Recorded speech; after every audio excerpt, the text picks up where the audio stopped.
দেড়শো টাকার মাল ভরে দাও। শুনলাম তেনা নাকি কিরোসিন যাচ্ছে।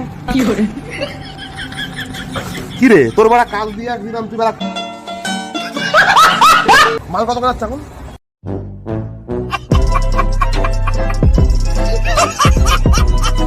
কাকা বলছি যে ফুল ট্যাঙ্কি মাল ভরে দাও। হ্যাঁ মাল ভরে দাও। বাবা কখন এসছে?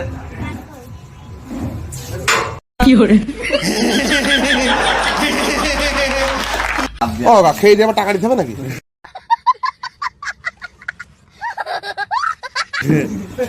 খেয়ে দিয়ে টাকা নিতে যায় না কাকা, তোমার দোকানটা প্রমোশন করে দিচ্ছি। আমরা 10 কিলোমিটার দূর থেকে আসলাম গাড়ির তেল ভরিয়ে, এটা বলো তো আমরা কোথাকার মাল বলবো? এই খেয়ে দিয়ে টাকা দিতে হবে না, এই পাবলিক গুলো টাকা পয়সা নেই বলছে, বলছি টাকা